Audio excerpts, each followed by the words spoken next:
پھر انہوں نے یہ سارے کام جو اللہ کے رسول نے ان سے کہے تھے وہ انہوں نے کرنا شروع کیے. سرسری نظر اگر ڈالی جائے صلح حدیبیہ پر تو یوں محسوس ہوتا تھا جیسے کہ صلح مسلمانوں کے فائدے میں نہیں ہے. صحابہ یہ محسوس کر رہے تھے کہ جیسے دب کر صلح کی گئی ہے. عمرہ نہ کرنے کے غم نے اور ابو جندل رضی اللہ تعالی عنہ کی مظلومی اور ان کی بے بسی کے غم نے اس معاہدے کی گہرائی میں جا کر اور سوچنے سمجھنے کی صلاحیت اس وقت مسلمانوں کی مفلوج کر دی تھی کہ وہ زیادہ ڈیپتھ میں جا کر سوچ نہیں پا رہے تھے کہ اس کے کیا فوائد ہیں اور کیا کیا اس کی برکتیں ہوں گی. سطحی نظر انہوں نے ڈالی، بس اس کے الفاظ دیکھے اور ان کو یوں محسوس ہوا جیسے کہ یہ تو ہمارے خلاف ایک معاہدہ طے پا گیا ہے. اور ہوتا بھی یہی ہے، بہت زیادہ افسوس اور رنج اور غم انسان کی سوچنے سمجھنے کی صلاحیتوں پر اثر انداز ہوتا ہے. انسان لاجیکلی پھر نہیں سوچ سکتا، جذبات اس کے اوپر حاوی ہو جاتے ہیں. سب سے زیادہ افسوس صحابہ میں سے حضرت عمر رضی اللہ تعالیٰ عنہ کو تھا. انہیں یوں محسوس ہو رہا تھا جیسے کفار کو فوقیت حاصل ہو گئی ہے، ایک اپر ہینڈ ان کو مل گیا ہے. نبی اکرم صلی اللہ علیہ وسلم کے پاس آ کر انہوں نے کہا، اے اللہ کے رسول، کیا ہم لوگ حق پر اور وہ باطل پر نہیں ہیں؟ آپ نے فرمایا، کیوں نہیں؟ انہوں نے کہا، کیا ہمارے مقتول جنت میں اور ان کے جہنم میں نہیں ہیں؟ آپ نے فرمایا، کیوں نہیں؟ انہوں نے کہا، پھر کیوں ہم اپنے دین کے بارے میں دباؤ قبول کریں؟ رسول اللہ نے فرمایا، خطاب کے بیٹے، میں اللہ کا رسول ہوں اور اس کی نافرمانی نہیں کر سکتا. وہ میری مدد کرے گا اور مجھے ہرگز ضائع نہ کرے گا.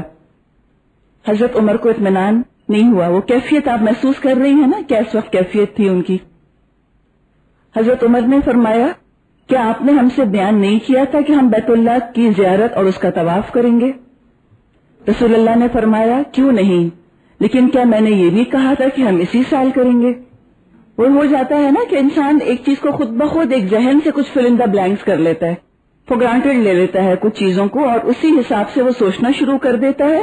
اصل حقیقت جب سامنے آتی ہے وہ بعض دفعہ قبول نہیں ہو رہی ہوتی. حضرت عمر کو اطمینان نہیں ہوا. پھر وہ حضرت ابو بکر کے پاس گئے، ان سے وہی باتیں کی جو رسول اللہ سے کی تھی. حضرت ابو بکر نے ٹھیک وہی جواب دیے جو رسول اللہ صلی اللہ علیہ وسلم نے دیے تھے. اتنا اضافہ کیا کہ تم رسول اللہ کی رکاب تھامے رہو یہاں تک کہ موت آ جائے، کیونکہ اللہ کی قسم آپ حق پر ہیں. وقت گزرنے کے بعد حضرت عمر کو اپنی اس غلطی پر بہت ندامت ہوئی. جب وہ جذبات کا جوش ٹھنڈا پڑا اور ریزن اور لاجک سے جب انہوں نے سوچنا شروع کیا تو ان کو بہت افسوس ہوا کہ انہوں نے آخر کیوں اس طرح سے کیا. خود ان کا بیان ہے کہ اس روز جو غلطی میں نے کی تھی اس سے ڈر کر میں نے بہت سے اعمال کرے، برابر صدقہ اور خیرات کرتا رہا، روزے رکھے، نوافل پڑھے اور غلام آزاد کیے، یہاں تک کہ اب مجھے خیر کی امید ہے. حدیبیہ سے واپسی میں حضرت عمر رسول اللہ کے ساتھ ہی تھے اور ڈرے ہوئے تھے، ڈر لگ رہا تھا ان کو. دل ہی دل میں اپنے آپ سے کہا، عمر تجھ کو تیری ماں روئے، اپنے آپ کو برا بھلا کہنے لگے. ڈر رہے تھے کہیں میرے بارے میں قرآن کی آیات نہ نازل ہو جائیں اور اللہ کا غصہ نہ مجھ پر بھڑک جائے. ہم محسوس کر رہے ہیں نا کہ یہ غیر معمولی حالات تھے، یہ آرڈنری حالات نہیں تھے. قرآن کا نزول ہو رہا تھا اور جہاں لوگوں کے سوالات کے جواب مل جایا کرتے تھے اسی طرح لوگوں کی چھپی ہوئی کیفیات بھی ظاہر ہو جایا کرتی تھیں. جو بھی لوگوں نے رسول اللہ سے آ کے سلوک کیا ہوتا تھا اس کے بارے میں بھی کمنٹس آ جایا کرتے تھے. تو لہٰذا ان کو بہت ڈر تھا کہ میں نے جو کیا ہے تو کہیں اللہ کا غضب نہ مجھ پر بھڑک جائے. فرماتے ہیں کہ تھوڑی دیر بعد میرا نام پکارا گیا. قافلہ چل رہا ہے، ابھی پکارنے والے نے پکارا کہ عمر کہاں ہیں، آ جائیں. کہتے ہیں مجھ کو اور ڈر ہوا، میں نے سوچا کہ شاید قرآن نازل ہو گیا میرے بارے میں. آخر میں رسول اللہ کے پاس آیا، ان کو سلام کیا. آپ نے فرمایا، مجھ پر رات کو ایسی آیت اتری ہے جو مجھے ان تمام چیزوں سے پسند ہے جن پر سورج نکلتا ہے. پھر آپ نے پڑھا، اِنَّا فَتَحْنَا لَكَ فَتْحًا مُبِينًا، بے شک اے نبی ہم نے آپ کو دے دی ہے کھلی فتح. کفار یہ سمجھ رہے تھے کہ وہ اپنے حق میں صلح لکھوا رہے ہیں، دراصل تو وہ مسلمانوں کے حق میں کھلی فتح کی راہ ہموار کر رہے تھے. اب ان کے کلوزز کو ہم دیکھتے ہیں کہ کلوز کیا تھا اور اس کا اثر مسلمانوں کے فیور میں گیا یا مسلمانوں کے خلاف گیا. پہلا کلوز یہ تھا کہ جنگ بند رہے گی، 10 سال تک جنگ نہیں ہوگی. جنگ بند ہونے سے رسول اللہ صلی اللہ علیہ وسلم کو عرب سے باہر اقوام تک پیغام پہنچانے کا موقع مل گیا، ورنہ اب تک قریش مکہ سے ہی آپ کو فرصت نہیں ملی تھی. تقریباً ہر سال ان سے جنگ ہوتی تھی اور کوئی مہینہ ایسا خالی نہیں جاتا تھا جب عرب میں بھی کسی نہ کسی سے کوئی اسکرمش اور کوئی نہ کوئی جھڑپ نہ ہو جائے.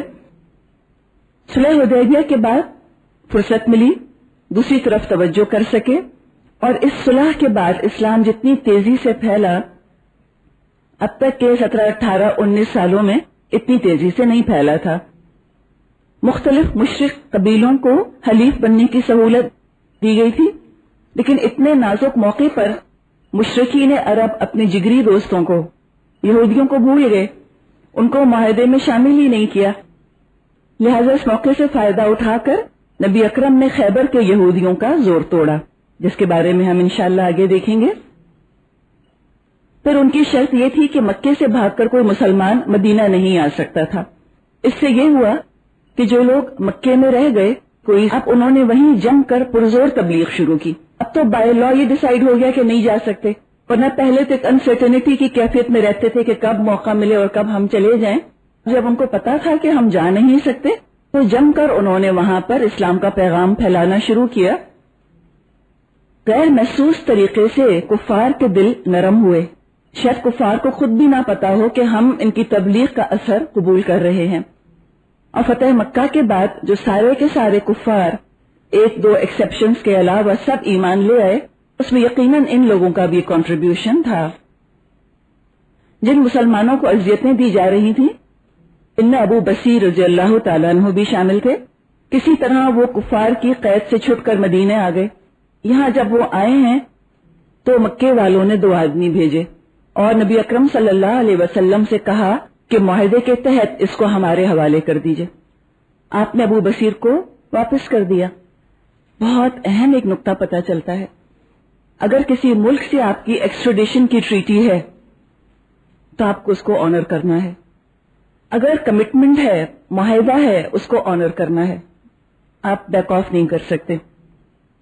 جب یہ مکے کے 2 لوگ حضرت ابو بصیر کو لے کر روانہ ہوئے تو راستے میں کسی نہ کسی طرح ابو بصیر نے ان دونوں پر قابو پا لیا. ڈیسپریٹ آدمی تھے نا، اور ڈیسپریشن کے اندر تو انسان بہت کچھ کر سکتا ہے. ایک کو انہوں نے قتل کر دیا اور دوسرا بھاگ گیا. ابو بصیر ساحل سمندر کے پاس آ کر ٹھہر گئے اور وہاں انہوں نے اپنا ٹھکانہ بنا لیا. اس لیے کہ ساحل سمندر ہی تھا جہاں سے کفار کے اور کفار قریش کے قافلے چلا کرتے تھے. یہاں آ کر انہوں نے اپنا ٹھکانہ بنا لیا. کچھ عرصے کے بعد ابو جندل رضی اللہ تعالیٰ عنہ وہ بھی قید سے چھٹ گئے. یہ تو پتا تھا ہم کو کہ مدینے جا نہیں سکتے، رسول اللہ تو واپس کر دیں گے، لہذا وہاں جانے کے بجائے وہ بھی ابو بصیر کے پاس آ گئے. 1 اکیلا اور 2 11. اب یہی ہو گیا، جو مکے سے چھٹتا وہ سیدھا ابو بصیر کے پاس آ جاتا. ہوتے ہوتے اچھی خاصی تعداد ان لوگوں کی وہاں جمع ہو گئی اور یہاں پھر انہوں نے قریش کے قافلوں پر ہاتھ ڈالنا شروع کیا. قریش کی ٹریڈ روٹس کے لیے اور ان کے جو ٹریڈنگ کیراوینز تھے ان کے لیے اب یہ خطرہ بن گئے.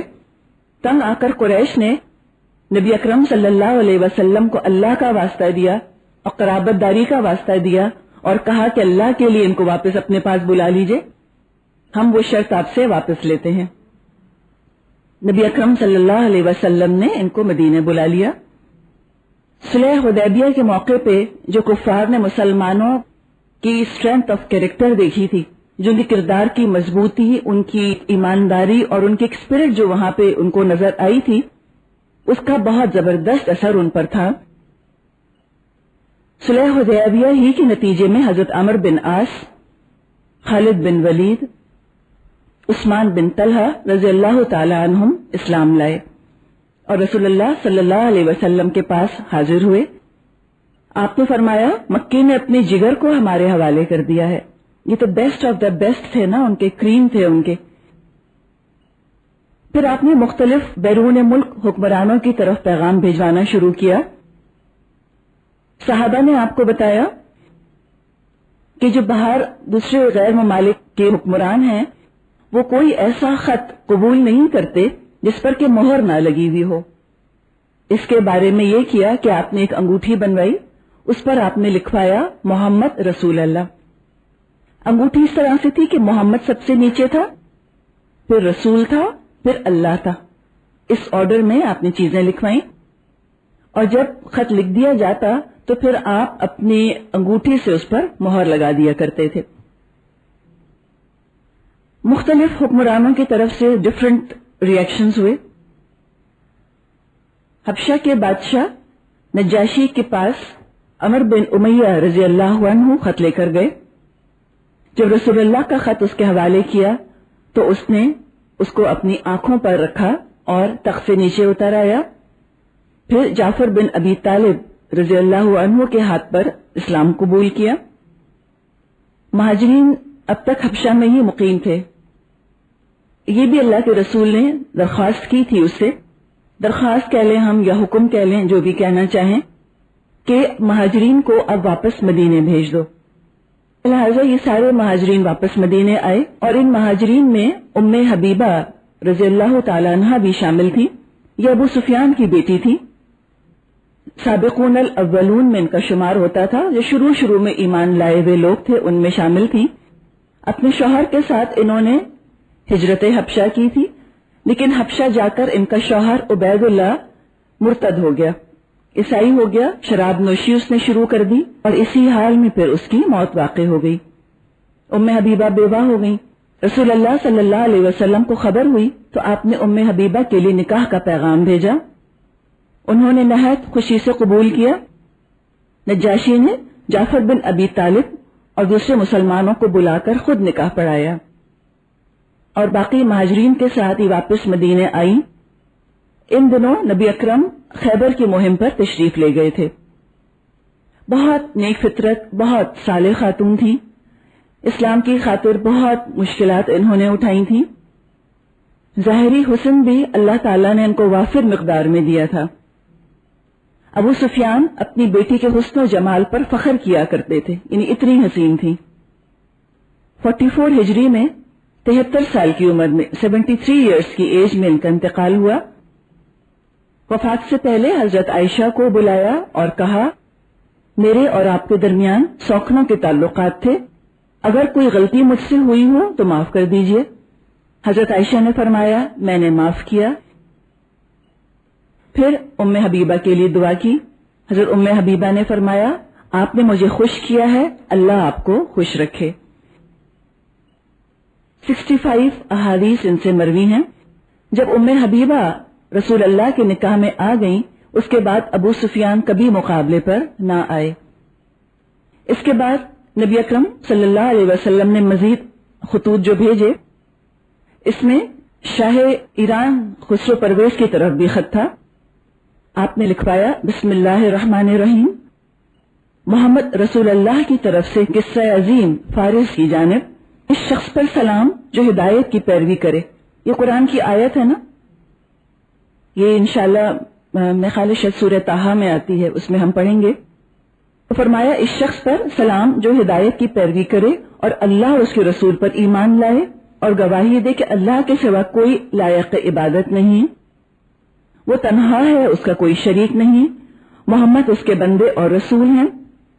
میں تمہیں اللہ کی طرف بلاتا ہوں کیونکہ میں تمام انسانوں کی جانب اللہ کا رسول ہوں، تاکہ جو شخص زندہ ہے اسے انجام بد سے ڈرایا جائے اور کافرین پر حق بات ثابت ہو جائے، بس تم اسلام لاؤ، سلامت رہو گے، اور اگر اس سے انکار کیا تو تم پر مجوس کا بھی بار گناہ ہوگا، یعنی کہ اپنی رعایا کا بھی گناہ تمہارے سر پر ہوگا، ان کی گمراہی کا بھی۔ اس خط کو لے جانے کے لیے آپ نے عبداللہ بن حذافہ رضی اللہ کا انتخاب کیا۔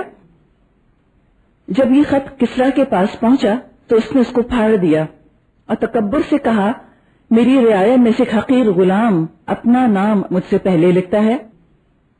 جب نبی اکرم کو اس واقعے کی خبر ہوئی تو آپ نے فرمایا، اللہ اس کی بادشاہت کو پارا پارا کرے، کہ جس طرح اس نے خط ٹکڑے ٹکڑے کیا ہے، اللہ اس کی بادشاہت کو اسی طرح ٹکڑے ٹکڑے کر دے۔